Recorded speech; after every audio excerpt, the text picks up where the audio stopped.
But the great favor Charles Darwin did for people like me is to indict the Irish as hopeless biology, because my audiences are full of Irishers, and I say, don't trust an old broken down school teacher. Pick the book up and go to the Irish sections, because it's unmistakable, his scorn and contempt to dismiss them as irredeemable. The Spanish is irredeemable. There's quite a little catalog of people, not Swedish bonds, mind you. No, Darwin does that because instead of observing how things actually work, they were trying to carry out an agenda. So he creates these ideas, and he said, under these ideas, you people can do what you want, and it's going to make them hopeless. And if you think you're hopeless, then you're not really aspiring to climb up any ladder, because there's no ladder because you've been told you're hopeless. And he gets them to basically self-amputate their curiosity, and then they bring in compulsory schooling, and that cauterizes the whole thing. And they're like, well, you won't be curious anymore, ask me questions. I think Darwin himself had a lot of, and he's not innocent, but he had a lot of innocence in his character. Galton has none. Galton knows exactly where to drop these things to cause maximum damage and to institutionalize the anti-educational nature of school. Once it's institutionalized, nobody has to know what's going on. That's the way you make your living.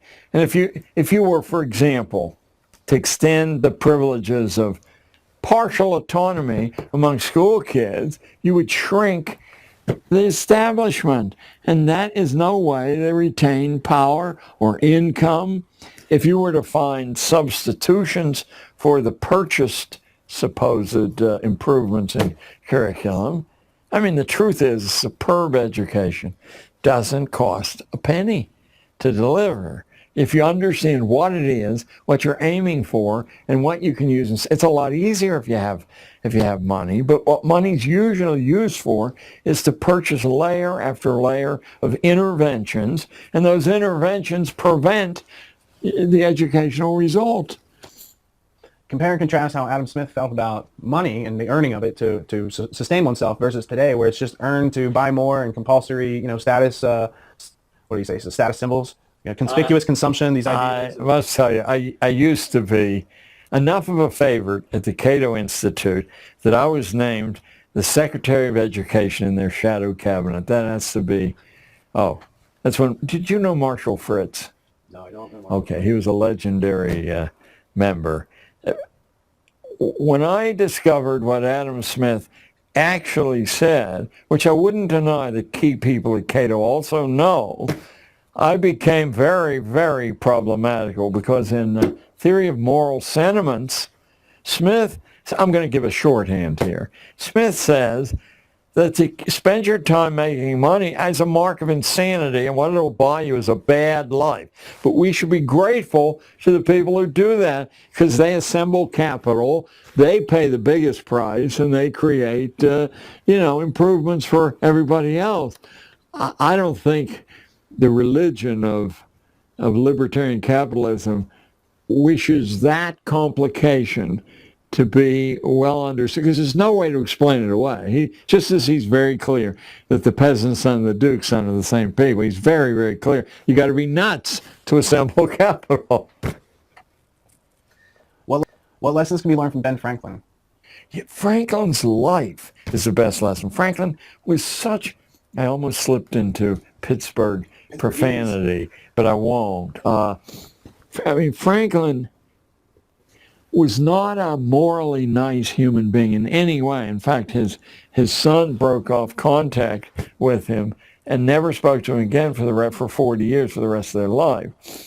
So Franklin was the ultimate pragmatist. He masqueraded as a Quaker, even though he had no ties whatsoever. The French who financed the revolution talked about this marvelous Quaker. He was like a national sensation over there. And he didn't disguise in his dress. He camouflaged himself sort of. He always walked a line where he could justify what he was doing. But his life is evidence from they're probably a lower middle class family, a candle maker. They always had food on the table. But his autobiography is worth its weight in gold many times, because he explains how you can introduce the highest level curriculum imaginable to 10, 11-year-old people that his father, who had no touch with scholastic theory, would bring in every night a stranger from the street, set an extra place at table so that the, in-house culture could be infused with fresh input there. That he and his friends decided that without mastering high-level written prose, their opportunity, he's 11 years old, and they say, how are we going to get a big-time literary style when nobody, they take the New Yorker magazine of the day, the Tatler and the Spectator, read by only the most hoity-toity, and they rewrote the articles in their own words and then would present the rewrite to strangers and say, pardon me, sir, could you tell me where this article might have come from? And when everyone said, oh, that's Tatler or Spectator, they knew they had mastered that. Come on, they wouldn't do that at Harvard, Yale, and Princeton. These are 11, 12-year-old boys. And he's doing it while he's working a 60-hour week at labor. And he's putting capital aside for his own business by selling beer to the printers at their lunch hour. How does he get to do that? Goes to the owner of the print shop and he says, look, you're letting these guys go for lunch. Some of them are coming back woozy. Some of them are not coming back at all. Let me bring the buckets of beer in, make a penny, and they'll be chained to the machine. That's Ben Franklin, mind you. So his accomplishments, he's the reason we have a post office. He's the reason there's a University of Pennsylvania. He's probably the reason the German isn't a coeval in Pennsylvania, because all these little German pietist groups were not speaking English any more than they could get by with, and he found ways to put political pressure and penalties on them if their kids weren't surrendered to English training. Now, he's a miraculous example of what nobody can do if they know what to do and have some discipline, mind you. I would say nobody should not read Franklin's autobiography very, very slowly. Do not read it for the story, but for the details. And you have a formula that anybody could use. So there's for Ben Franklin. What could a student learn from the young life experiences of Thomas Edison? Well, Mr. Edison from New Jersey begged his mother not to waste his time sending him to school. This before he was 12 years old, and to allow him to go west during the Civil War, where opportunity was burgeoning. And she let him do it 1,000 miles from home. He became a train boy. That's the lowest job imaginable. At whistle stops, you go out and buy sodas or coffee. You're everybody's factotum. But he talked the train into letting him put a broken down printing press in the boxcar. And then during the Civil War, because he was able to connect things into new realities, he knew that the train stations got Civil War news at the same time the newspapers did. But the newspapers didn't come out to certain hours. He used his printing press to run current Civil War news. Instead of auctioning off children at the whistle stops, he sold the Grand Trunk Herald. And because he wasn't the nicest guy in the world, he varied the price from a nickel to a quarter, depending on what the audience could pay. He put together a substantial stake that founded his own. Plus, he used the stake in the years he was doing this to start 3 businesses, each one of which depended on the advantage he had by going up and down the Michigan length there. Now let me see, I'm years away from one of them. One of them was that he could distribute magazines and newspapers free. He'd just pick them up at some drop point, and he could put anyone out of business because he didn't really have to charge much to do that.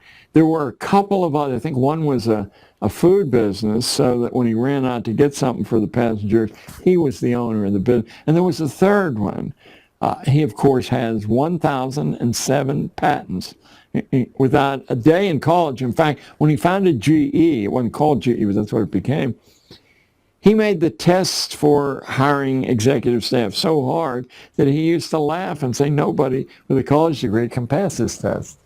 Now notice if all of this documented history was, and it's your birthright, if this were shared with you in 3rd grade and 4th grade and 5th grade, notice that you would arrive at the age of 12 with a whole different idea of what your prospects were, rather than your hand shaking because you got a C on your report card, and that probably would doom your career. It's a colossal crime, and I'm speaking now as a detective story fan. I'm staying away from the moral high ground here because it's so far beyond what we define as good and evil.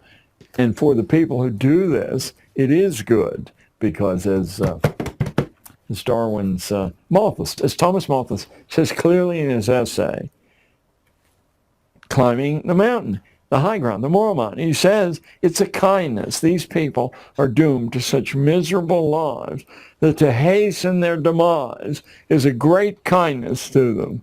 You work them to death, you starve them. You're doing God's work. He, of course, was a parson of the Church of England, which Charles was trained to be, but left in Galton.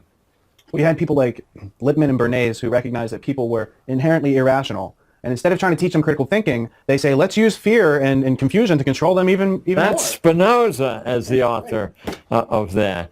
Get a hold of, they're around, a translation of Tractatus Religico-Politicus, published in 1690, and any outlook you have on Spinoza will change radically. You're in the hands of a man who could put Adolf Hitler and his high command in the shade. He had worked out all the ways. There weren't any escape loopholes, and he sold the plan to monarchs, who had a long, hard slug to sell it to the traditional upper classes who still had scraps of morality, traditional morality. They still hadn't become justified sinners. Thomas Jefferson, in Notes on the State of Virginia, he's trying to assemble, because Spinoza's ideas are already in America, so he's trying to assemble the possible good use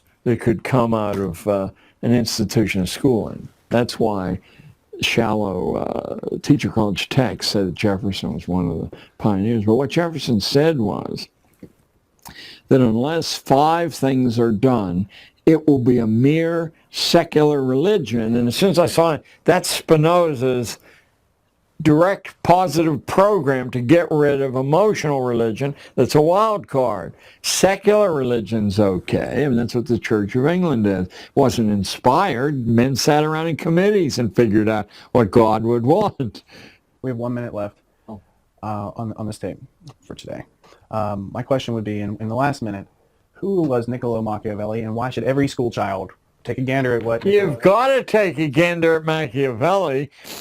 Machiavelli was a Florentine at a time when Italy wasn't a unified nation. It was a collection of powerful city-states, or at least some were, and Florence was one of the most powerful, but it had important rivals.